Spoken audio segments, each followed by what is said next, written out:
When you train at the dojo, when you train with your partners, do you do that because it makes you feel comfortable? Do you do that so you can be comfortable with fighting and with violence? Today we're talking about comfort in the dojo, discomfort in the dojo, and why they're not the same, and you kind of only want one of them.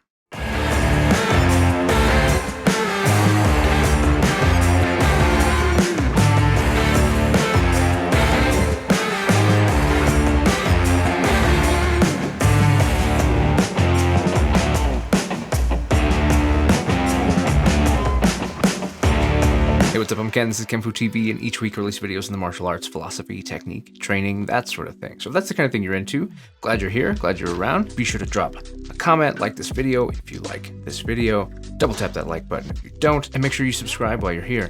Hit that bell so you know when the next video comes out. Before we get started today, I want to talk about, so it's 2021, we're in January. This is one of the first videos I've done this year, and I've got some plans, some ideas, some things that I want to do with the studio space, with different things. I've got all kinds of things going on that I'm doing, but the first two that I'm working on are, I want to change up the background, and I want to incorporate patches from different people's dojos. I'm going to start. I don't know how it's going to look exactly, but I'm going to start. I'm going to start with these two. First up is this one. This is my Seo Shorin-ryu patch from Seo Shorin-ryu. This is one of the first patches that I ever got in my own training. This is one of the first places that I trained. I trained in Yoshikai Karate, and then I went straight to Seo Shorin-ryu, and I've been with Seo Shorin-ryu ever since. And so this is not my first Seo Shorin-ryu patch. I've got a handful on different gis, worn them out, all of that sort of thing. So I want to put one on the wall. But the second one is something different. This patch from Chris Hansen. This was a gift. He sent this to me. This Dai Nisei Kenpo Jutsu Karate Do. This was his sensei's original club patch. Chris and I have become really good friends over time, and if you don't know who Chris is, go check out his Karate Unity channel. Link right here to go over to that channel. Description below too, because you need to be looking at his stuff. He's a really great guy, and you got to check out what he's doing, tying things together. But so he sent this patch to me because it was special to him, and I thought that was really, really awesome, and now it's special to me. And so these are the first two patches I want to put up. But the other thing I want to do, the other thing is, you've probably noticed I like wearing different shirts and stuff, and it's a Chris Hansen day. We're going Karate Unity all day, so this is my Karate Unity shirt that Chris sent. But I like wearing shirts from different people. I've ordered shirts from different martial artists to kind of support what they're doing, people like Les Bubka and Ian Abernathy and things like that. Obviously worn some of my own shirts. I want to keep doing that. I want to keep doing the different shirts, but if you've got a shirt for your club or something like that, and you've got a patch for your club, I want you to reach out, and I'm going to feature it on the channel. If you send something along to talk about why it's important to you or what it means to you, I want to share that too. So if you do have that, if you do want to send a patch or a shirt or both for me to feature on the channel and talk about it and to become a permanent part of kenfuTV, so then just shoot me a quick email to shirtsandpatches@kenfu.tv. Just put that. I probably know how to put one of these right here, so hopefully that looks like something. Anyway, shirts and patches at kenfu.tv, and I'll get you an address. You can send it over, and I'll feature it in one of the videos that I've got coming up this year. So today I want to talk about comfort. This is something that came up during training a Monday a couple weeks ago. Just so happened that we had a whiteboard handy for some other stuff that we were doing, and I wrote this down because it felt like something I really wanted to talk about. Well, it was something I wanted to talk about. It was something that I spoke about in the dojo that night, and I decided it would be good to talk about it here too. And that's the idea of training for comfort and training in comfort, and how that can be kind of dangerous. And it's really easy for us to want to train to a particular comfort. But what I want to talk about is the fact that training for comfort is not the same as training to manage discomfort. So let me say that again.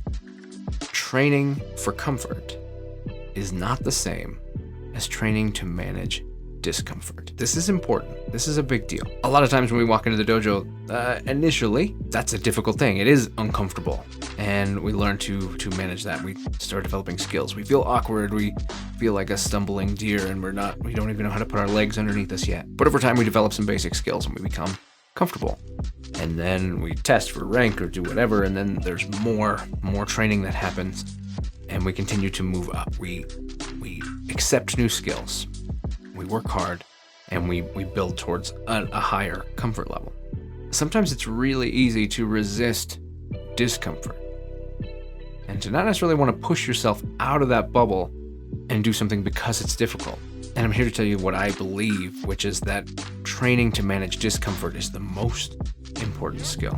No matter how you ultimately use your martial art, no matter how that manifests, whether that's managing a situation through conversation and de-escalation, or possibly just prevention of escalation in general, or physically manifesting your skills to stop yourself from getting hurt or somebody else from getting hurt or something like that, or even just managing life. One of the things that I think is really important in the dojo is building situations of discomfort, and having those situations build a tolerance for discomfort and build a skill set that allows you to learn how to manage discomfort and not lose your composure, not lose your sense of control in the situation, your sense of control over yourself, and your confidence that there's something you can do about it and that you have options. It's really important. So a lot of times we try to avoid moving out of that comfort zone. We'll do the same thing that we're really good at 10,000 times. We'll do it 10,000 more if it avoids having to do the thing that we're not comfortable with 10 times. It's just a human nature thing. Not everybody is built to drive forward and push for the next level every time. And that's why I think it's really important, especially for instructors and for dojos, to incorporate the idea that the training has to include ways to push you out of your comfort. It can't tear you down. It can't go so far. It can't stretch the rubber band so much that it breaks, but it has to stretch the rubber band. A rubber band left unstretched for too long becomes brittle, and when you go to stretch it, it snaps. A rubber band also, if stretched too far, too fast, snaps as well. The thing that makes a rubber band able to be a good rubber band, this is a weird analogy, the thing that makes that continue to be a useful tool, the rubber band itself being a useful tool, is using it. It collects oils from your hands and lubricates the rubber, and this constant stretching allows it to become better at stretching and more supple, and able to expand into things that it maybe couldn't right out of the bag, but it can now, and be able to help with tasks and continue to do that. But mostly, using the rubber band continues to make it a functional utility that you have at your disposal. I believe we're the same way. If we're never pushed, if we are in our perfect, straight out of the bag level of elasticity, then we will always be at that elasticity. And when something comes up and stretches us, then we'll break.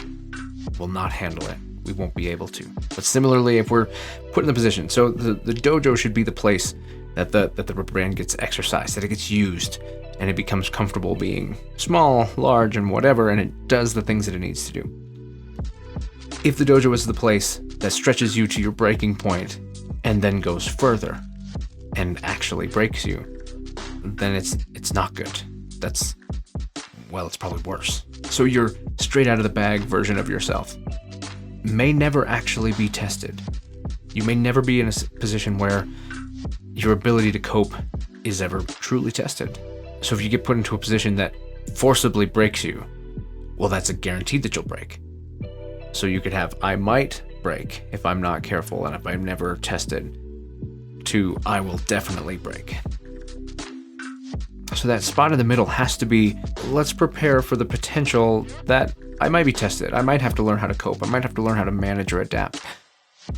But let's make sure that we avoid the situation where we push to that breaking point and beyond, and we're not ready. We don't have the ability to continue, and that can be irreversible in its damage.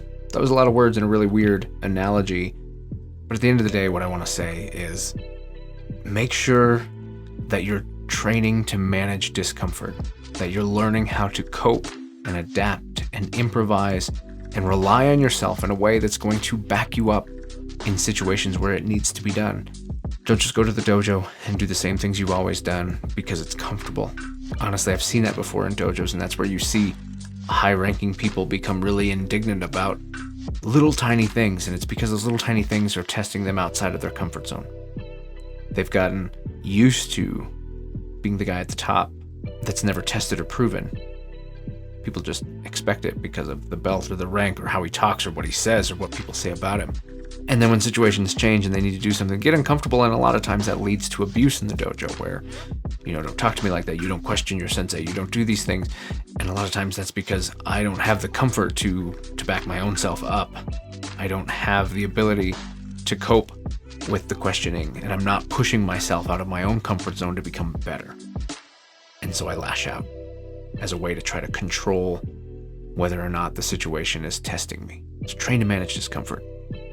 Work with people who will push you, not too far, but enough to help you grow and continue to grow and continue to be in that growth zone, that learning zone where you're taking this knowledge, you're taking the skills, and you're being better. Not more reps on the same thing, reps on a better thing. You're becoming faster, you're becoming more efficient, you're becoming stronger, you're becoming more resilient. Even sometimes it's just a situation makes you cry in the dojo. That happens. It's stressful. And your ability to recompose yourself is now 3 seconds when it used to be 30 seconds. And you're back in it. Maybe it's now the ability to get hurt. I do Filipino martial arts. You get hit in the hands with sticks, stuff like that. And one of the most important things is that, at least to me and to my students, is that you can't disengage. Just it hurts. You get hit in the hand, you want to disengage, you want to back off, you want to check that your hand's okay, you want to rub it, you want to shout and be angry, you want to cry, whatever it is.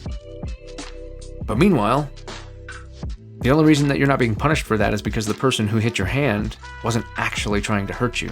And so if I allow you to continue to train that disengagement and go, this is fine, then when you're in an altercation and you get hurt, you get hit in the hand, then you're going to disengage because it's the thing that you're good at. It's the thing that you've practiced the most. Only this person doesn't care. This person wanted that, and they continue. And recovering is a lot harder than maintaining. So you got to learn to adapt. And so maybe a second ago you would have to grab it and rub it or whatever, but now this time when it gets hit, you're able to stay in the game, you're able to stay focused. And then later, maybe even when you get hit in the hand, while that person's processing that they just hit you in the hand, you are now taking control, you've disarmed them, and you've put them on the ground. See that escalation? See how that goes from a skill of managing discomfort, taking a situation that was bad and going, I can handle this. Not only can I handle this, I can make it into something useful. That's it. That's what I got.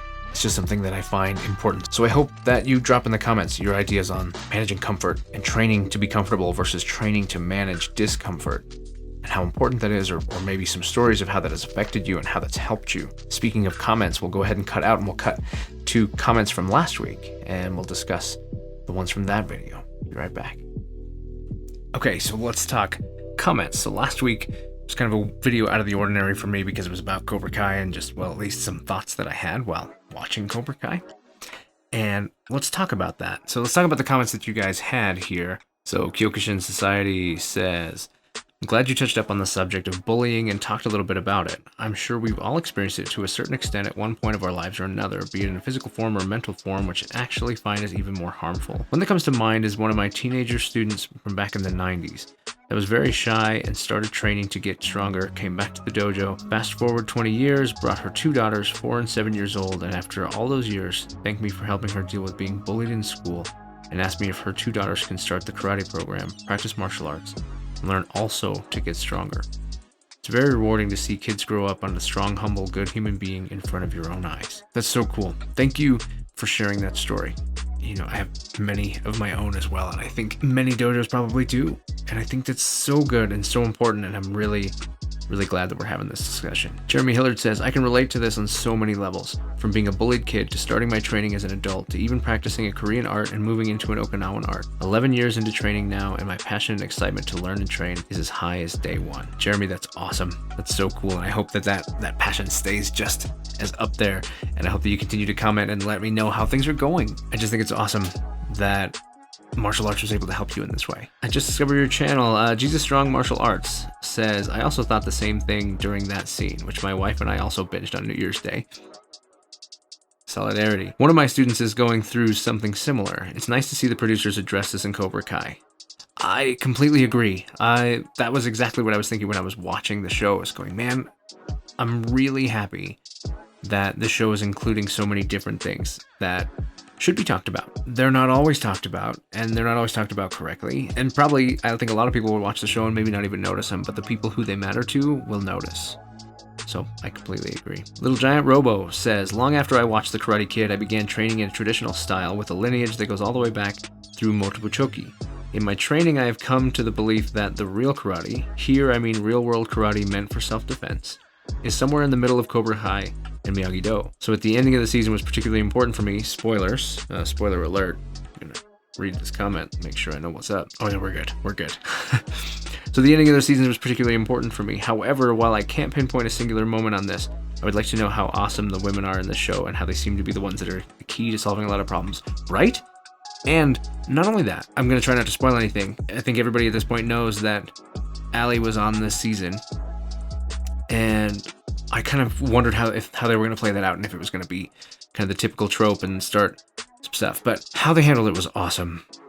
And I really, really liked that. So I don't want to say anything more, because if you haven't seen it, I want that to be a surprise for you too. But it was really, really good. They just did an awesome, awesome job. Kevin Lee says, I haven't started watching Cobra Kai yet. Got to free up some time. That's because you're always making awesome Instagram videos and YouTube videos. If you guys like Kevin Lee stuff, I've been watching it for a long time, and he's prolific. There's so many different things he's doing all the time, and I love it. And so, dude, brother, make some time. Watch some Cobra Kai. The world will forgive you, we promise. And then you can make a sweet drill out of one of the Cobra Kai scenes, and we'll all go practice it. Promise. Step Gamer Dad says, I've been bullied myself throughout school. I've even been bullied at my old dojo around, more than 20 years ago. As a result, I'm very quick to anger whenever I witness any sort of bullying. I generally abhor violence, but I did once give a bully a taste of his own medicine, intimidation through superior size and relative skill, for targeting my stepkid, along with an added lecture of how pulling down others to make oneself seem bigger usually has the opposite effect in the end. Since my kid is also a fan of the series, I hope they can take away some of the counter-bullying mentality displayed in the episode discusses in this video. He's got some personal highlights. I'm gonna get rid of those. Got some spoilers in the rest of that comment. So if you've watched the show, go read the rest of his comment and we can have a discussion about that. I just want to say I liked that you included some of that stuff, and I have similar thoughts to what you mentioned, but I'm going to leave it out of this video just for anybody who hasn't watched it yet. But kudos to you for specifically, obviously the whole bullying thing, and you stood up for your stepkid and that kind of sort of thing. But the part that stands out to me, the part that I think is important, is the actual discussion, taking the time to talk to this person about why it was a problem and why it would continue to be a problem. I mean, you may help that kid. I think that's huge. We don't always do that. Sometimes we just want to knock somebody out and move on. That doesn't help people grow. Riverside Martial Arts, in reference to your comment about seeing a kid come in with a black eye, I would add that in a week or two that bruise fades away and we forget about it. But that kid might not forget about it for years. Inside scars. Riverside Martial Arts, you're absolutely right. And that's a big one that we need to pay more attention to. So when he says we, he's talking about the other people in the dojo, or the instructors, the sensei, that people that noticed it the first time, but then it drifts off. But the situation that surrounded that and the reason that it even came to be doesn't just leave when the bruising goes away. Trauma is a real thing that we all think is bigger than it is, and only happens in bigger and worse situations. Little traumas count too, and I'm not minimizing, because maybe it's not a little trauma, but what I want to say is that there are many traumas that we just might not notice because we don't feel like they're big enough to register as trauma. But trauma stays with you, even when it's little things. You can probably think of bad situations that happened when you were a kid and things like that.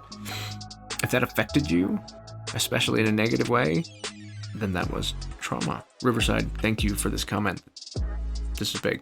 Sir James Gray says, my favorite part was at the end. We all wanted to see if Daniel... and that's the sound of me going, ooh, spoilers. Now I want to... nope, stop and talking. Thanks for the comment. I'm going to leave it there for people to go find it. I appreciated what you had to say. I liked that too. But we're going to leave the spoiler part out of this episode. And that's it for the comments from last week. Jump back to this video, and I hope that you guys go leave comments on this week's video about managing discomfort. I really enjoy these comment sections, so I hope that you do too. I hope that you comment on this video so that we can do it again here this next week, and we can keep this conversation going. Don't forget, if you got shirts or patches that you want to see showing up on here and showing up on here, and we can talk about that and tell the story, please hit that shirts and patches at kenfu.tv. If you like what I'm doing, if you like this channel, you can subscribe right here. If you want to see a playlist of these videos back to back, right here, and a couple videos that you might like right here. I'm Ken, this is kenfuTV, and I'll catch you in the next one.